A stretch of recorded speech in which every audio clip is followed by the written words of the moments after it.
back to Families in Action right here on KHTS, AM 1220, your hometown station.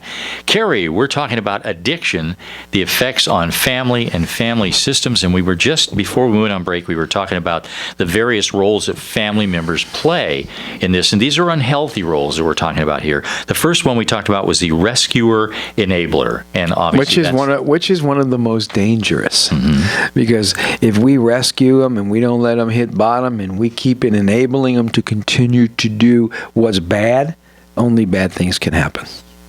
And then, moving on, we have the hero, the caretaker, which is a little bit like the enabler, but they're making sure these are high achievers that do everything to assure that the addict has as little responsibility as possible, minimizing the possibilities for trouble to occur. Right. They'll just do it themselves. There you go. You know, they'll just say, okay, if the kid's got a ball game, I'll go. I don't want not let him go because he might be a little bit tipsy.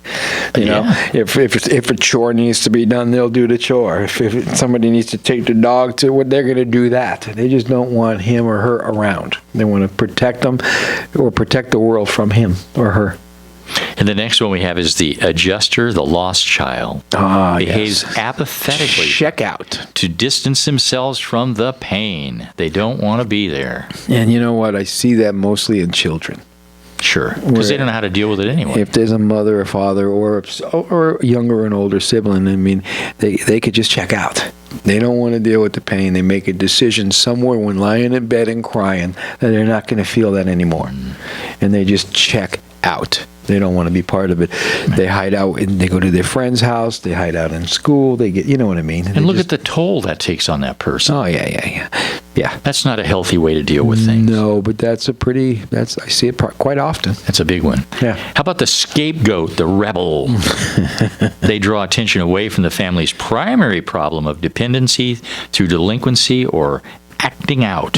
Yeah, they feel trapped by the situation at home, by poor school performance, hostility, and other behavioral problems. It's really amazing how many different ways people deal with feelings. Yes. You know, and how dangerous it could be. And that's when we're dealing with alcohol and drug addiction. When we have, let's say we do an intervention and we bring little Joey or Joe into the treatment center, right? First thing we have to do, the drugs are gone. Right. There is no more drugs. So now we're not really dealing with drugs anymore. Now we're dealing with emotions and feelings. Correct? Which have all been pent up for some time. Which has all been pent up for some time, for sure. But even worse than that, when somebody's using drugs, they use drugs when they have a great day because what? They want to celebrate. When somebody is using drugs or drinking too much and they had a really bad day, what do? Go home and have a drink, or hit the bar and have 2 drinks because they had such a bad day. So now you go to rehab, and all those feelings are there. And you had a good day, and you have no alcohol or drugs to celebrate. And you had a really bad day, and there's no dope to make you feel better. Nothing to numb it down. Nothing to numb it down. What do we now have to teach them? How to deal with feelings. The hardest part of somebody dealing with somebody with alcohol and drugs, when they start feeling those feelings, they want to run. And they want to run right to their old best friend, which is the alcohol or drugs that's going to take some of that pain away temporarily. So that's where we got to teach people that are coming off of alcohol and drugs how to deal with those feelings, how to even put those feelings in perspective. Right. Because they don't even know how to deal with that. And they don't even know what they are, really. And they don't even know what they are, really. And then you take an enabler, for instance. You take somebody, you put them into treatment, and they're so used to being there for the alcoholic and addict that all of a sudden they're by themselves. Yes. And it's like, oh my God, now what? It's kind of like, here, how could I put it in a different way? You have children, and everything, your whole world's around your children. All of a sudden, bang, they're gone. What do you got left? So you have to learn how to take care of the empty nest syndrome. So you have to learn how to take care of yourself and be okay with you. Wow. So it's so many different things going on. We have one more here, because the thing is, if there are people listening out there that recognize these, that they recognize the rescue enabler, they recognize the hero caretaker, the adjuster, lost child, scapegoat, rebel. Here's the last one: mascots, pleasers. They want to draw attention away from the family by trying to please, by acting in a humorous way. The clown. Well, they figure that, you know what, if they can make everybody happy, maybe the problem will get better. There you go. But I'll tell you what, when it comes to alcohol addiction and drug addiction, things don't get better until they have to. Nobody wakes up and says, you know what, maybe I'll just change everything today. Unless what? Yes. Unless they have to, unless something horrible is happening. And it doesn't have to be that they got arrested. Exactly. Or their husband or wife left. Mm-hmm. It could just be, you know what, they got so tired of these horrible feelings. As they say in some of the meetings, sick and tired of being sick and tired, yeah. That they wake up, they're emotionally, spiritually, financially bankrupt, and they don't want those feelings anymore. It's pretty heavy. But, you know, looking at it from the beginning of when the drugs and all are happening, it's interesting because family members initially believe the user. They believe the rationalizations, the distortions, the explanations, the justifications for inappropriate behavior. Well, come out of nowhere. It's new. And then they have to all of a sudden realize that this stuff isn't true. This stuff isn't happening. Something's wrong here. And how do we fix this? You know, I was going to say it doesn't happen overnight, but it does on some circumstances happen overnight. I've seen people use drugs and be addicted within a week. I mean, physically full-blown gone, forget everything else, sell everything they have, gone to streets, gone. And that could happen, as we were talking at the beginning of the program, just by taking painkillers. Yeah, but you know what? Most addiction doesn't happen that way. It kind of creeps up on you. You know, if it's somebody that's breaking contracts, they start with a cigarette when they're kids, and they smoke a little bit of weed, and they'll drink a little bit of alcohol, and before you know it, they'll start breaking other contracts, and then you'll see it gradually come, and boom, they have a problem. Today's with the accidental addict, it's a little bit different because, you know, they go to the doctor, they get pain medications or anti-anxiety medications, and all of a sudden they become dependent on those drugs. Here, let's pick one. Soma, great muscle relaxer, right? Good for a week.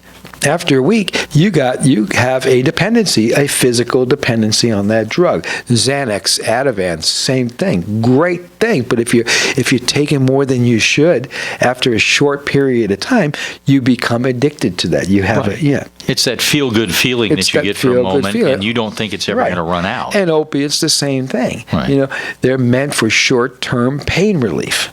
But when you start abusing any of these drugs and taking them for a long period of time, you become addicted to them. Your body craves them and needs them, and when you don't have them, you get sick. So because of that sickness, you have to find ways and means to get more. Right. And of course, here's the family sitting around saying, what in the world's going on? Right. Because all of a sudden, that loving whatever husband, wife, child, grandparent, uncle, aunt isn't so loving anymore. The whole purpose of that person's life now is to figure other ways of getting what they need. And a lot of times it's extremely secretive. And you don't even know what's going on. You just know something is really bad. Something's really off. And they're covering it up. And they're covering it up, and you can't kind of figure it out. And if you do, it's like, well, maybe they're drinking too much. Maybe they're using too much. You don't even want to go there because how do you deal with it? Yeah. And you've heard the famous line, as I have too, about drinking. Oh, I don't have a problem with alcohol. I can stop anytime I want. Tell you what, alcohol is responsible for more deaths than drugs. It's one of the most dangerous. Listen to this. Drugs there is. There's no different. It's just liquid. Right. And I tell you, pretty scary drug. And here's the family sitting around saying, what happened to the person we knew? Yeah, what happened to the person we knew? They disappear and they're drinking. Obviously, when you drink a lot of alcohol, you're going to have all kinds of different things going on, physical problems, emotional problems for sure, real highs and lows, real, sweet 1 minute, angry the next minute, depressed 1 minute. I mean, it's just, it's all over the map. And you never know when they're going to be loaded or not. No, and in children, it's really sad when I'm talking to kids, and what the kids say is, I don't want to bring anyone home. I had that experience when I was in high school. My father was an alcoholic, and I had a core of friends who knew my dad really well, and they understood when they came over and he was inebriated, but there were other people that I just never wanted to take home because I never knew if my father was or wasn't going to be under the influence. Terrible feeling for a child. It wasn't fun. It's a terrible feeling for anyone, for an adult. But put yourself as a child, where their friends are one of the most important things in the world, as family is. And I was in high school, so think of the poor child that's in elementary school or something. I see it all the time. They can't adjust. They don't understand at all. Yeah. What's my dad going to be like? Yeah. I can't bring anyone home. It's embarrassing.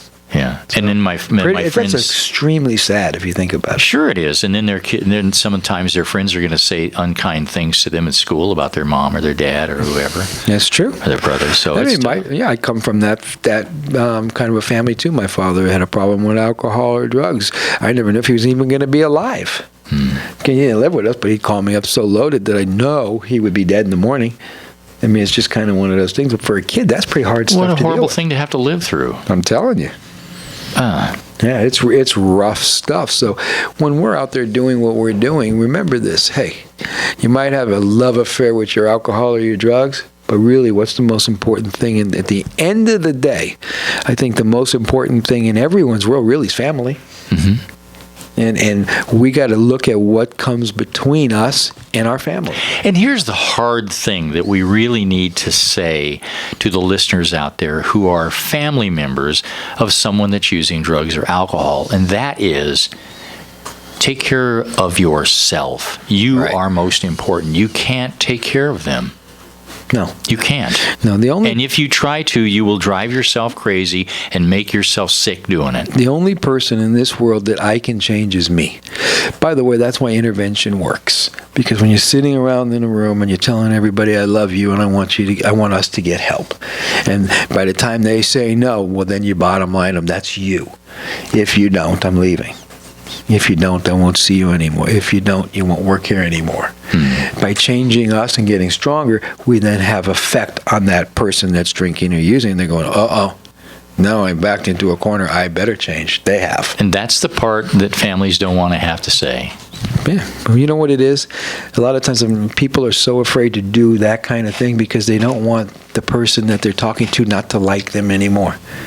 I'd rather them be a little upset and respect me and do what they have to do to better themselves than like me every minute of every day. How tough is it when you bring a family in, Cary? Well, for me, it's easy. For the family, it's extremely tough, extremely emotional and painful. Well, because you already know what a lot of the answers are going to be. I mean, you're almost I hate to say this, but you're almost in the situation of being a lawyer in a courtroom. You know the answer before you ask the question. Yeah. You know what's coming. But imagine that you got people in here telling somebody that they love that's probably, in some ways dying. And there's so much grief going on that they have to tell this person all these feelings. That's hard stuff. I love you. I'm watching you kill yourself. But how, for somebody, okay, let's say you're a little bit farther along in the therapy with the family, what kind of joyous changes do you see in families when they start getting it, when they start understanding it, when they start realizing that they can change? Well, first of all, the blame game stops.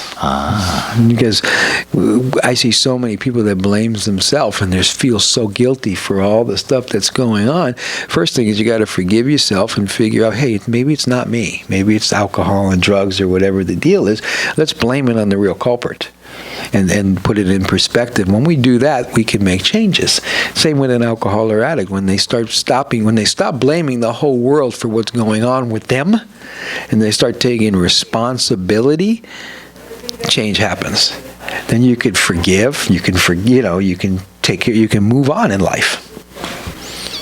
What, we have one more minute? One more minute before we go to the break. We're giving out a lot of information here. Well, we are, and it's phenomenal. And for anybody that's out there listening, and you know of someone who's going through this, they can call action. They can call action 800-367-8336. If we can't help, we'll find help. One more time on that. Of course, 800-367-8336. Or you can, up here we have the National Council on Alcohol and Drug Dependency on the back of your insurance card. card.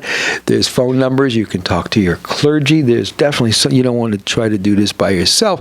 And the reason why we're giving this information out is I don't know anybody that doesn't know somebody in trouble right now with alcohol, drugs, depression, or something like that. That's a sad statement, but it is true. It's the truth. It is. I mean, not everybody talks about it, but I don't know anybody who doesn't know somebody affected by this. Hey, Mike, it's time. Time to take a break. We'll be right back right after these important messages with more Families in Action here on KHTS AM 1220, your hometown station. Welcome back to Families in Action on KHTS AM 1220, your hometown station. Hey, we have a studio full of folks, Cary, that have joined us, and I understand exciting. I know. They have a special presentation for you. Why don't you introduce our guests, and then we'll move on.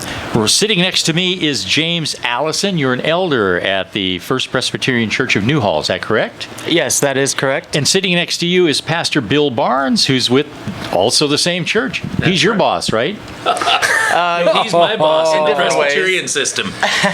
He's my boss as an elder. Yes. Well, what's going on today? Bring us up to speed. What's going on?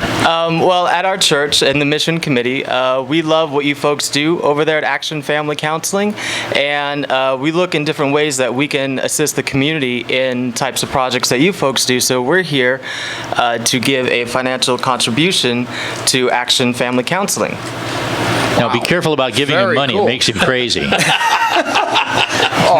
Oh, thank you. I can't tell you how much we appreciate this, because really our goals is to really get out into the community and reach kids and people that need help. And right now we're in the midst of some serious projects. We have, as a lot of people see, the Experience, which is parked out in front of Action Family Counseling's headquarters. And what that is it's actually a moving memorial, which is really sad for people that have lost their kids, really, that have lost their lives to substance abuse. And as we know, there's almost 200 people a day that are losing their lives just to overdoses.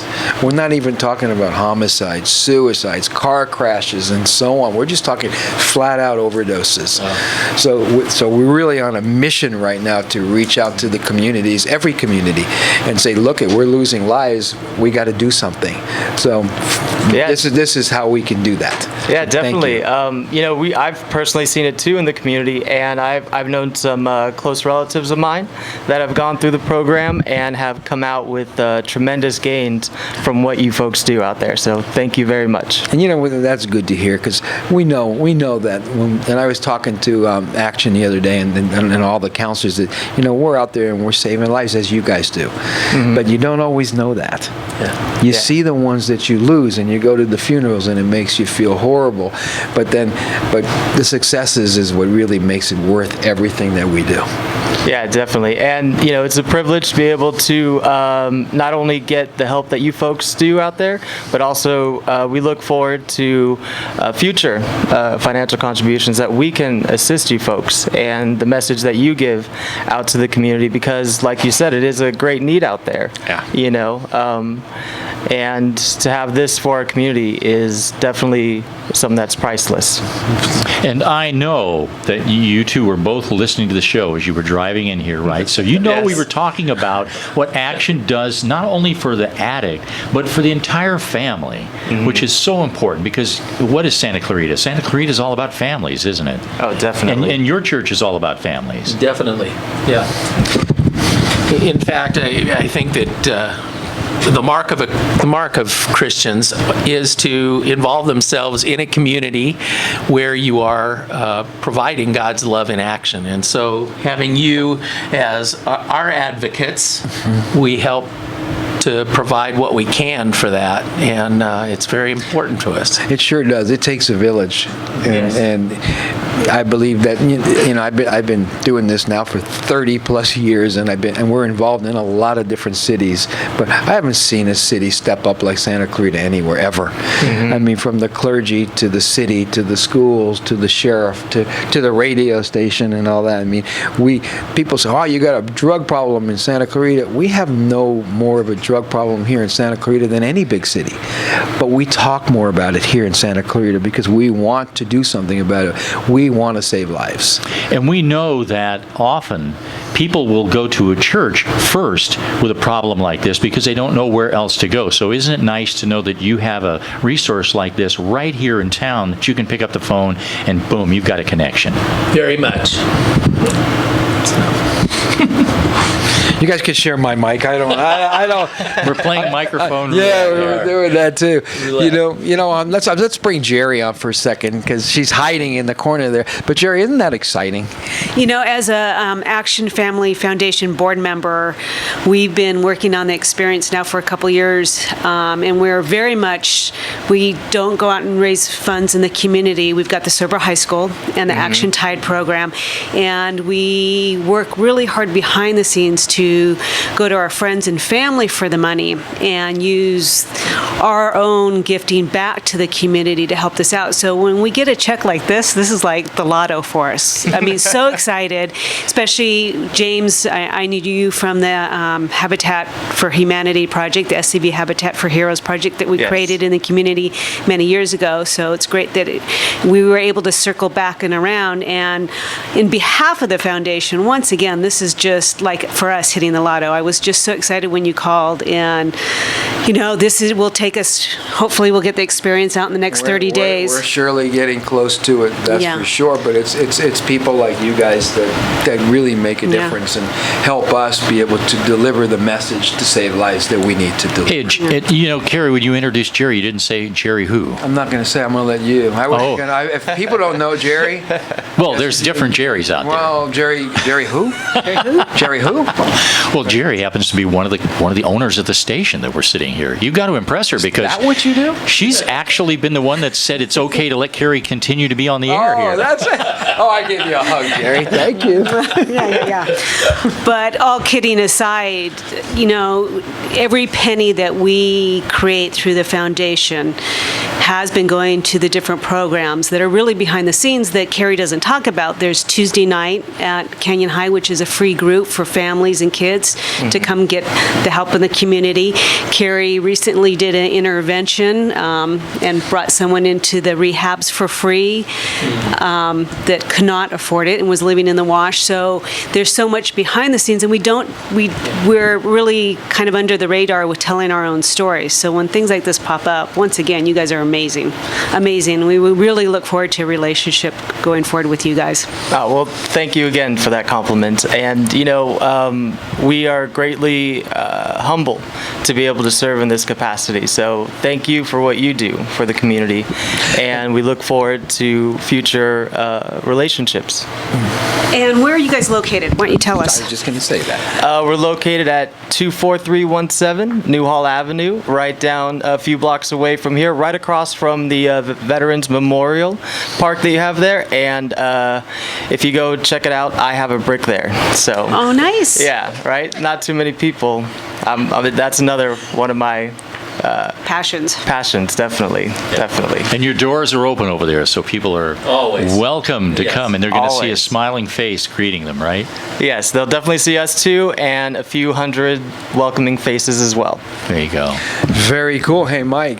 What a show. That's That's just neat, what a Cary. way to finish the show. Yes. So it is. It's a great way to finish the show. And what we just really appreciate, Pastor Bill Barnes, Elder James Allison, the First Presbyterian Church of Newhall, and we are out of time. We want you to join us again next Monday, same time, same station. That'd be 12 o'clock on KHTS AM 1220, your hometown station.